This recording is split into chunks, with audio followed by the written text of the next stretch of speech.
افغانستان د اقتصادي ځان بسیاینې په لور یو بل مهم ګام اخیستی دی.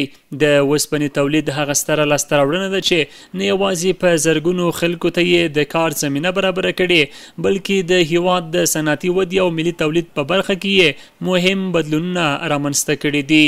دا د کابل ښار په صنعتي پارکونو کې د اوسپنې د تولید یوه ستره فابریکه ده چې پکې د هیواد له بېلابېلو سیمو څخه ګڼ شمېر کسان په کار بوخت دي. د فابریکې د مسؤلینو په وینا دوی اوس د اوسپنې د تولید په برخه کې د ځان بسیاینې مرحلې ته رسیدلي دي. د افغانستان د اوسپنې ویلې کولو ټولنې په تازه څرګندونو کې ویلي چې هیواد اوس کولی شي د خپلې اړتیا وړ اوسپنه په کور دننه تولید کړي. ارستو ادیب د فابریکې یو مسؤل وایي چې دوی د معیارونو سره سم ګول سیخونه تولیدوي او د صنعت په اقتصادي وده کې رول ډیر مهم بولي.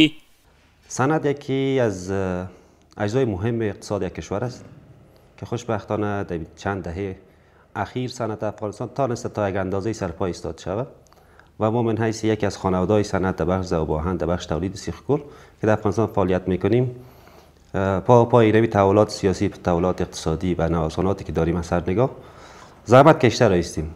صنعت ما بخش ذوب آهن است و ما سیخ تولید میکنیم از 8 میلی الی 32 میلی و همچنان ما توانایی را داریم که مواد اولیه را از مواد استفاده شده بازار هم آماده بسازیم. افغانستان د صنعتي ودې په لور مهم ګامونه اخیستي دي چې له دې ډلې یو هم د اوسپنې ویلې کولو فابریکې دي. ډېری یې په کابل او هرات کې موقعیت لري.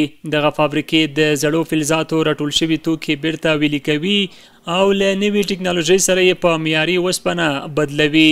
داود هاشمي د یوې فابریکې عمومي مدیر وایي چې شاوخوا 300 کسان ورسره په دې فابریکه کې په کار بوخت دي. د دغه فابریکو مسؤلین وایي له خپله کاره خوښ دي او د بازار تقاضا ورځ تر بلې لوړیږي. د دوی په وینا دا د خوښۍ ځای دی چې اوس په ټول هیواد کې له کورني تولیداتو ګټه اخیستل کیږي او د بهرنیو وارداتو اړتیا ورځ تر بلې کمه شوې ده. در فابریکه ذوب آهن میثم تعداد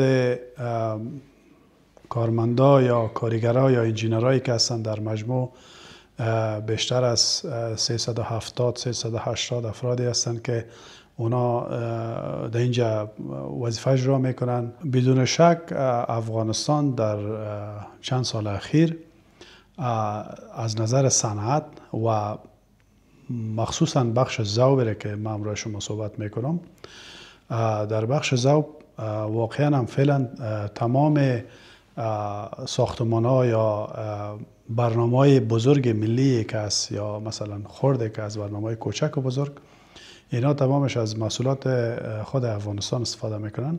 مخصوصا سیخ گل هم بر شما میگم.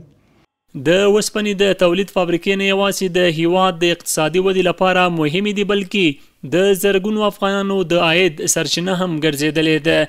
کارپوهان وایي که دا لړۍ په همدې ډول دوام وکړي افغانستان به ډیر ژر د صنعتي ځان بسیاینې او اقتصادي پیاوړتیا نوي پړاو ته داخل شي.